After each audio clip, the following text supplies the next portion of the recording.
welcome back to Live, Love, Life, and Travel. This is your girl Shamika, and this is part 3 on how to make money while traveling. If you are new to this channel, welcome. Just to let you know, I upload on the daily and I upload all my travel videos every Monday through Thursday and my free talk videos on the weekends and sometimes throughout the rest of the week. But if you're interested, please hit that subscribe button. For my first video, I talked about what I've done while traveling and what I do presently while traveling and what I want to do in the future. And in my second video, I talked about all the digital nomad jobs you can do while traveling or just working from home. All jobs that just consist of working on your computer. So if you're interested in those two videos, please hit the links. This video, I'm going to talk about the jobs you can do while traveling that does not involve a computer at all. So, number 1 is the most popular one and is the most obvious one, which is teaching English. You can teach English in a lot of different countries, a lot of Asian countries, China, Japan, Thailand, and also some European countries. It's really popular to teach English there too. So I know in different countries they have different rules, but in Thailand they ask you to have a college degree in any major, any subject. It doesn't have to be teaching. And also having a TOEFL, which is a teaching English as a foreign country certificate, is really good too. You don't need a TOEFL if I'm saying it correctly, but it basically makes you look better, and it makes you, it's a lot of competition, so you want to actually have you want to be able to compete with everyone else. So having a college degree and a TOEFL is really recommended. Now, I have heard people getting a teaching job or a teaching assistant job without a college degree and just the certificate, just the English, teaching English as a foreign language certificate TOEFL. So it is possible. I've heard even people who got teaching jobs without any of those things, because if you go to Bangkok, they actually sell the TOEFL certificates, fake ones, and they also sell college certificates, college diploma degrees. So not recommending that. I'm just saying that's what some people do. So basically teaching English, and it's a good thing once you get the certificate, you can teach English anywhere. It's not just Thailand. That's your certificate forever, and you can't believe you have to redo it or renew it or anything. I'm not sure, but I don't think you do. So once you have it, you can travel the world and teach English as you go. You can teach English for 6 months to a year, take that money, save that money, and then continue your travels. I have to say, if you're going to teach English, be careful with signing contracts and try to figure out where you're going to be teaching before you teach, because a lot of people do get jobs before they actually fly over, and some people find out that they're teaching in environments that they're just not comfortable in, whether it doesn't feel safe or it's very isolated, and people travel to meet other people and to experience things, and if you're in a really isolated country or isolated part of the world, then you don't have anybody to sort of interact with. It can be kind of lonely or depressing. So just try to figure out where you're going to be teaching before you teach. Again, be careful signing contracts. And this is another note, and I'm only saying this because I've heard it from some people. Teaching English as a darker skinned person in Thailand or South Korea, which South Korea is really good too. But Thailand, South Korea, or something like that. Make sure, because some people actually do ask you to send a picture of yourself, a little headshot or a little thumbnail picture of yourself. Kind of fill it out to see if they know. If they don't ask you for a picture, ask for a Skype section, or send your photo anyway, because I've actually heard a few times now where black people have gotten job offers before they flew over, and then flew over and the person said they didn't want to hire them anymore, and they very much believe it's because they didn't know they were black, and when they showed up, it was very that deer in the headlights look, oh, I didn't realize that you're black, and they just say that, I'm sorry, we don't want to hire you anymore. And one person even said they said that we don't hire black people here or something like that. So again, I know this goes back to my is Thailand racist? I don't think Thailand as a country is racist, but I do think that establishment is a little bit discriminatory against people with darker skin. I'm not saying people of color should not apply for teaching jobs, because people of color do teach in Thailand. It's in other countries I think it's actually better, like Japan or China or South Korea or other European countries, so you might want to check those out. But again, teaching English, I know I just went on this long little rant, but teaching English is a really good one. Again, once you have the TOEFL certificate, it's yours to keep forever, and you can travel the world and teach English. Alright, let's get on to the next one. So the next one is tour guides. Tour guides is a really good one. You can go to different countries, find out where they're tour guide's establishment is, and especially if it's a foreign country that a lot of people don't speak fluent English, they like to hire English speaking people so they can communicate with their tourists. And some people even start their own tour guide. Like if you've been in a country a lot, plenty of times, you know it very well, some people will just start their own tour guide company. And hostel, you know, you can talk to the hostel owners or the hotel owners or the guest owners and see if you can start a business with them where you set up tour guides with their guests. So that's another way you can do it. And next one is one I've done, I've already mentioned before, is basically hostel work or just any type of volunteer work. Hostel work is really good. It's or in guest houses, hotels, or resorts. Again, if you go to a place where English isn't that fluent, they like to hire English-speaking people because they can, you know, communicate with their guests, interact with their guests. So those are good ones. If you're coming to Thailand, South Thailand, the islands, you have a better chance of getting a job, especially if you do not have a teaching visa or working visa. Especially if you don't have a working visa. And I'm gonna say it right out before someone comes to my page and be like, you're telling them bad stuff. Not having a work visa and working in Thailand is illegal. If you get caught, you can get in a lot of trouble. You can pay a fine or you can get deported. In saying that though, I've done it, and hundreds of thousands of other tourists have come to Thailand and volunteered and worked in hostels and resorts and either get paid on the table or they don't get paid at all. It's just room and board and food. So technically you're going to say you're volunteering. And they usually just like pay off the cops not to like harass their workers or whatever, but it is a risk, so just know that. Working visas are really expensive. It's one of the most expensive ones you can get, and it's very hard to get sponsored. So there's other volunteer work too. You can volunteer at orphanage. A big one a lot of people do is volunteer on farms, organic farming, like woofing it is a good one to go on if you want to do organic farming, which I actually want to do one day. I heard it's like really nice. It's really relaxing. You're working with your hands and you work, you know, few hours a day, and you have the rest of the day to sort of explore the country. You meet really amazing people, and again, woofing in site is for places all over the world. There's another site called Workaway, and I think there's another one, but woofing it and Workaway I believe are the more popular ones. You do have to pay a monthly subscription to get access to the jobs, but yeah, like volunteering is a really good one. Again, if you're going to volunteer anywhere, if you're looking on sites like Workaway or Woofing It, I would try to fill it out. I would try to find people who work there, or see if I can get reviews, or just try to get a good idea of where it is and what that area is like, because sometimes it's really isolated or it's a place that people don't want to be. You know, if they are only paying you in room, board, and food, try to get a better understanding of what that means, because I've heard people say that, yeah, they said that, and then we got there and it was really like a thin mat with 12 people sleeping on it, and the food was like bread and peanut butter, and that's all they served us, and they're not giving us cash, so we can't really afford to go buy food or other comforts and stuff like that. So try to get a good understanding on what it actually is. What are they actually providing you when they say food and room and board and stuff like that? Are you sharing it with a bunch of people? Are you sharing a bed with a bunch of people? Like, what does the food consist of? Is it 3 meals a day, or if it's just snacks in between? Like, try to get a good feel of it. But I still think it's an amazing way to travel, to extend your travels. I'm not trying to scare people away. I'm just saying, do your research and plan, have your savings still, have some money still. So yeah, Woofing and Working Way, organic farming, and hostel, hotel, resort work, volunteering, great one.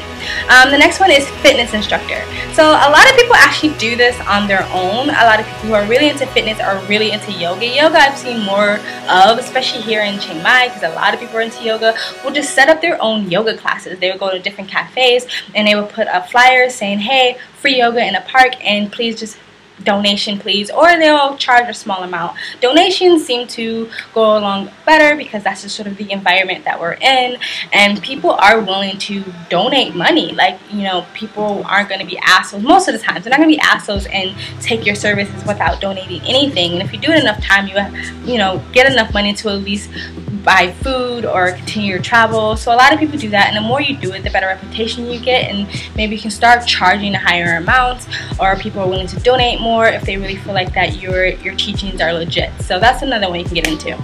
The other one is cruises. You can work on a cruise line. So this is a little bit more restrictive. You can't just travel anywhere whenever you want. You have a schedule, you have an actual job, but it's a great way to still travel, and plus you're getting paid. And the great thing about working in a cruise is that you're not paying for room and board and food really. Like all that money, and I heard that they pay actually really well. So all that money you're just saving, and then you get to, you know, travel to the different places. And I know cruises have like a set sort of route, but like if you don't mind the Caribbean or you don't mind a certain place you can go, then you can still travel those other places. And then I think that the way cruise schedules work, that you work you work a chunk out of the year, and then the rest of the chunk you're not working. So all that money that you saved while you're working on a cruise ship, now you can take and go travel. So it's a really good one to get into. And then I'm gonna just piggyback off of cruising, which is flight attendant. Flight attendant is another one where you can travel the world. I have a friend that is a flight attendant, and every other week she's in a different country. It depends on the airline you're working on, if it's domestic or international. Of course, I would want, if I was going to be a flight attendant, and which I had thought about at some point, I would want to do an international flight. But sometimes you have to work your way up. Sometimes you have to do domestic first and then get into international. But you know, to each his own. But yeah, same thing, you get to travel all over the world, and when you do land somewhere for a couple of days or overnight or whatever, they pay for your hotel, you get paid really well, and then on your vacation days you can finish up your travel. So again, it's more restrictive, you don't have as much freedom, but you do still get to travel, you get paid very well. So that's another one you might want to get into. The next one is festival circuits. People who work on festivals and travel with the festivals. I met a guy who did this, and it was really cool. Like, he traveled with all the big like indie rock festivals all over the world, all through Europe, all through Asia, and he helped set up their staging and stuff. He was a stagehand. I forgot what they call it, but yeah, he was a stagehand, and that's what he did. Like, and he got paid really well. He got to see amazing music and experience amazing things. Like, these are festivals that hundreds of thousands of people pay a lot of money to go see, and he got to see it for free.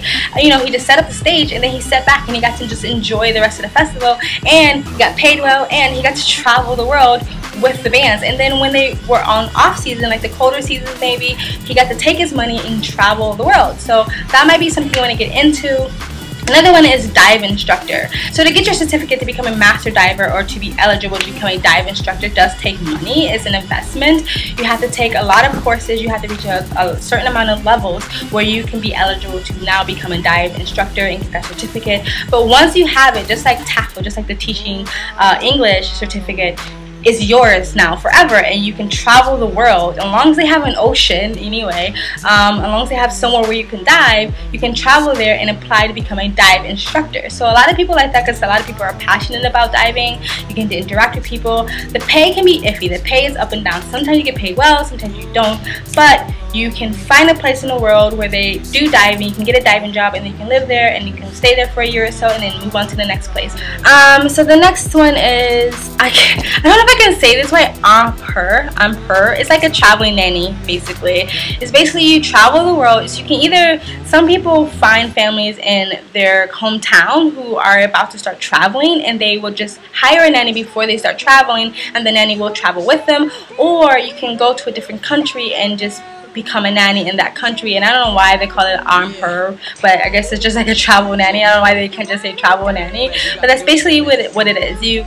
And I think if you do that, like, the people may know that this is temporary, so they're not looking for you to stay long term. They might just need someone for now, and you can travel. I mean, you can do that job for a year or so, take the money, because a lot of times, most of the times, it's live-in, so you're not paying for room or board or rent or bills or anything. Once they no longer need your services, you can take that money and finish out your travel. So there you go. The next one is Busking. Busking, I think I'm saying that right. Basically, if you have a talent, if you know how to sing really well, if you play the guitar, if you play the violin, or whatever you can do, whatever your talents are, you can basically, you sing street. It's basically street performers. We've all seen them in Santa Monica or Venice, in movies or whatever. That's basically what it is. I don't really know the legalese when it comes to street performing in all countries. I don't know if anybody can do it anywhere, but a lot of people do it. I've seen it myself, where people, you just lay out your hat or a cup, whatever, and you sit there for a few hours, and you play your guitar, your violin, you sing, you dance, or whatever, and you collect coin. Is it a get-rich-quick scheme? No, but you can probably, if you do it enough times and and you're dedicated to it, you can get enough to continue your travels, or at least pay for your room and board, or pay for food that night, or whatever. So that's another one you can do. This one is real estate. You can do real estate now. I'm not saying you can go to different countries and do real estate, which you can, but I'm saying in your hometown right now. Even if you have a house right now, you own a house, you can rent that house out, and then you can take that rent and you can continue your travels. Pay your prior mortgage and then continue your travels. I know a lot of people who have done this before they started their traveling lifestyle. I wish I had property that I had rented out and I just had a check coming in every month, but that's something you can do. If you're thinking about buying property, you can buy something that's small, like inexpensive or whatever, and then rent it out, and then you can take that money every month to continue your travels. I know that it's a very large investment, but I'm saying that is a way. It can also be considered passive income. You dedicate yourself, you put the money in, you fix the house or whatever, you find a client, you sign the contracts, but now you can sit back with, you know, you still have to monitor it, or you can hire a manager to monitor the rental, but you can sit back and just have that money coming in as you continue your travel. So that's an option. Another one is Peace Corps. Peace Corps is basically where people go and volunteer in different countries to do humanitarian services. I almost thought about doing Peace Corps. I believe you have to do it for 2 years. I don't think it's like a 2-year contract. I don't think it's like the Army. If you leave, then you're AWOL. I just think it looks really bad if you leave. I'm not really sure. But yeah, Peace Corps is one. I do have to say, like, if you're going to do Peace Corps, do your research. You know, well, I don't think you get to choose your country, but I'm pretty sure they tell you the country you're going to be going to, and do your research about that area. I've heard some horror stories about it, like people, you know, just being assaulted or raped or whatever in certain countries, and so I don't think it's a bad thing, though. I do know a lot of people too, especially when I worked in nonprofit. A lot of people did Peace Corps and they had an amazing experience. I just would say, do your research about the area you're going into, and if you feel any type of way, just back out of it. But Peace Corps is still a really good way if you want to spend time in another country. I believe they pay you a little bit, like for food and stuff like that, but it's mostly room and board, and you get your weekends off most likely, and then, or most of the time you get your weekends off, and then you can sort of explore that country that you're in. So again, it's like the cruise or the flight attendant. It's more restrictive. You don't have the freedom to go wherever you want to go, but you still get to see a different country, a different part of the world. So Peace Corps. Another one is traveling nurse. Like, of course, this one also takes a lot of investment, but if you're already a nurse and you probably were aware of traveling nurses, but if you're not, you can become a traveling nurse. Or if you're someone who's like, I want to travel, but I also want to dedicate myself to a career that would benefit me in the future, and nursing is something that you thought about, then you can become a nurse, and then you can become a traveling nurse, which what you do is you travel to different parts of the world. I think a lot of it is more US based, but yeah, like if there's a hospital in New York or a hospital in Miami who needs some extra hands, then you can go travel there and you can help them out for a few months, and then another hospital in Texas may need you, then another hospital in New Orleans may need you. So again, it's more you do have to sort of work on a set schedule, but you do get to see different parts of the world. So traveling nurses may be something you're interested in. Another one is work visa. So if you are 18 to 30, you can go and work in Australia for a year, and you get a work visa. And if you're gonna do this, I would recommend working on the farms, because I heard that you actually don't have to. You can work just half the time. That's, you know, you don't have to work the full year, and you get room and board, they feed you, and they pay you well, so you can save all that money. A lot of people I met while traveling actually have done this, and they kind of go back and forth. It's like they do the rounds, and so they go to Australia, they work for a few months, hard labor work on farms and fields. They save up all that money, and then they travel through Asia, or they travel through the rest of the world for a year, and then once they run out of money, they go back to Australia, they do another few months, and they work really hard, they save up all their money, and then they go traveling again. So if that's something you're interested in, if you're between 18 and 30 years old, you can apply for a work visa. And then another one, this is a creative way, and this is what I talked about in my other video, like just get creative with it. Figure out what you can do to travel. A lot of people do traveling tattooing. I have a friend who's done it. I know other people who've done it who will volunteer their service or work in tattoo places in different countries. Thailand has tons of tattoo places, and so my friend didn't tattoo her per se, but she would work in different shops, and she would design tattoos for people, and whoever wanted a design from her, she got a cut of the money, of the payment. So that's something else you can do if you're a really good artist, if you're a really good sketcher, you can tattoo. That's something you can do. So that's it. That's all the other traveling jobs that you guys can do that does not require a computer whatsoever. Again, like my thing is, if you're gonna start traveling, or especially if you're gonna start freelancing or having an online job or working for yourself or whatever, it's best to have, you know, sort of income coming from different sources. It's always better to do it that way. Don't just depend on one. Don't just put all your eggs in the basket in one thing, especially if you're going to be doing freelancing or digital nomad or online work. Try to put your paws into different genres. Also, another one I forgot to mention in my last video is affiliate marketing. You can also become an affiliate marketer. What a lot of people do is they start a blog or website, and then they sign up with affiliate partnerships with whatever companies make sense for their blogs. If you're starting a travel blog, you become an affiliate partner with different travel insurances or different airlines or different travel agencies and stuff like that. And then every time someone buys a package from them or clicks on the link or whatever in your blog, then you get a percentage of that. Again, it's not a get-rich-quick scheme, but if you have a lot of different affiliate marketing partnerships, that little bit money, it adds up and it starts to trickle in, and it goes along what I was saying. Just try to build different sources. Don't just be like, I'm gonna be a blogger and that's all I'm gonna do, or I'm gonna be a vlogger, or I'm gonna be a graphic designer, or that's all I'm gonna do. Like, try to figure out 2 to 3 different things that you're really good at. Not stretch yourself out too thin, because you can become a mass, you know, what is it? Something of a lot. Like, you do a lot, but you become a master of none. So don't stretch yourself out too thin, but try to figure out a few different things you can do, just in case something doesn't work out. You have that coming in. Like, for instance, like if my computer went down and I couldn't work on Amazon Turkey anymore, at least I'll still have money coming in from YouTube, from my Kindle site, you know, stuff like that. So try to figure out a few different things that you can do. The thing I want to say also is, the first thing you have to have is a mindset that you can actually do this before you start anything. If you have a mindset that this sounds too hard, too complicated, too much work, too much effort, then you're not going to be able to accomplish anything. You're not going to succeed in this. And even if you start something and it fails, it crumbles, like crash down in flames, don't give up. Start again. Try it a different way, or try something else, because there's things that I've done that just did not work out, and I just said, okay, that didn't work out, and I moved on to something else. So if you fall on your face, get back up and try again. If this is important to you, whether it is traveling or whether it is just having the freedom of working for yourself, if this is important to you, then you have to fight for it. You have to actually work for it. It's not easy, okay? If it was easy, then everybody be doing it.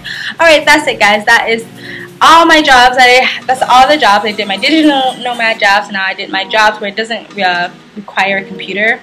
And so my next video I'm going to talk about is basically all the ways you can travel on an extremely low budget, and in some instances for free in some cases. So stay tuned for that video.